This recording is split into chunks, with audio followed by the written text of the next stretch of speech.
Hello दोस्तों, आइए फिर से आपका एक बार और मेरे यूट्यूब चैनल पर स्वागत है।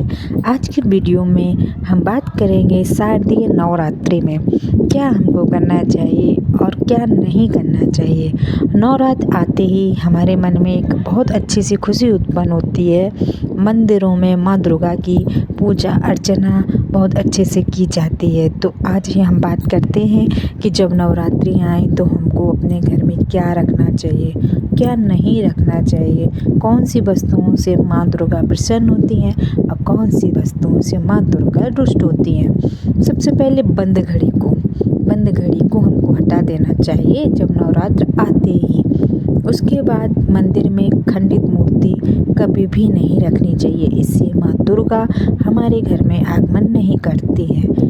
तीसरे नंबर की चीज़ें फटे पुराने जूते और फटे पुराने कपड़े भी हमको अपने घर से निकाल देना चाहिए।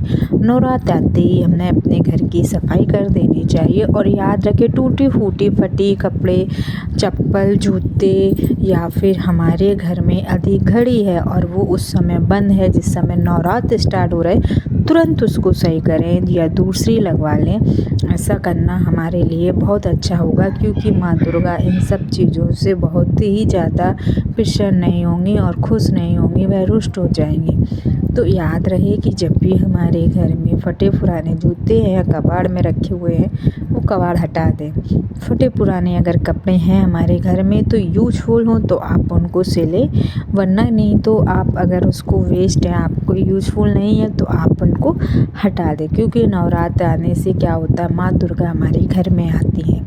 जब हमारे घर में आती हैं तो उनको भी ऐसा कुछ नकारात्मक वाली चीज़ें नहीं दिखनी चाहिए, नहीं होनी चाहिए। मंदिर में खंडित मूर्ति यदि है तो माँ दुर्गा आपके मंदिर में पूजा अर्चना करने के बाद भी वह नहीं आएंगी। आप लाख पूजा अर्चना करते रहें लेकिन माँ दुर्गा आ ही नहीं सकती, माँ लक्ष्मी नहीं आएगी। और दरिद्रता, गरीबी, नकारात्मक ऊर्जा, किसी ना किसी व्यक्ति का आपके परिवार में स्वास्थ्य का खराब होना, यह सब कारण इन्हीं सब चीज़ों से होता है। हमको पता नहीं चलता है कि हम क्यों परेशान हैं, क्या ऐसा कारण है जिससे कि हम परेशान हैं। तो कुछ ऐसी वस्तुएं होती हैं जिससे कि नकारात्मक ऊर्जा निकलती है और वह हमारे आसपास के, हमारे घर परिवार के वातावरण में पूरे में फैल जाती है, जिससे कि हमारे घर की आर्थिक स्थिति परेशान हमको कर देती है, हमारा स्वास्थ्य खराब कर देती है, हमारा धंधा बंद हो जाता है। ऐसे में हम बहुत दुखी हो जाते हैं कि क्या ऐसा कारण है जिससे कि पूजा अर्चना करने के बाद भी हमारे घर में यूं ही परेशानी चली आ रही है।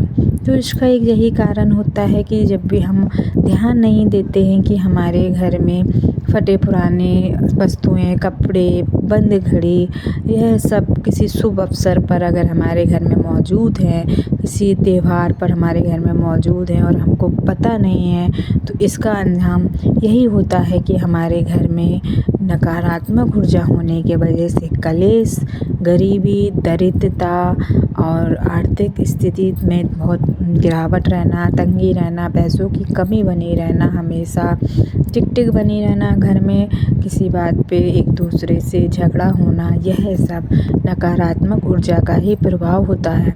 माँ दुर्गा जब आती हैं घर में तो हम बहुत अच्छी चीज़ों से उनका आगमन करें। घर में रंगोली बनाएं सुबह उठकर, और जब भी वह माँ दुर्गा की हम जोत जलाएं तो कभी भी हम पूरे घर को खाली, मंदिर में उनको ना छोड़ें। मंदिर में जब भी माँ की जोत जलाते हैं तो घर खाली करके नहीं जाते हैं, घर का कोई भी एक व्यक्ति घर में होना चाहिए। इससे माँ दुर्गा खुश होती रहती हैं, वह प्रसन्न रहती हैं। यदि हम उनको ऐसे जोत जलाकर और घर में ताला डालकर कहीं बाहर चले जाते हैं तो इससे माँ दुर्गा गुस्सा हो जाती हैं, रुष्ट हो जाती हैं। हमारी पूजा करने के बाद भी वह हमारे घर में नहीं रहती। तो प्लीज़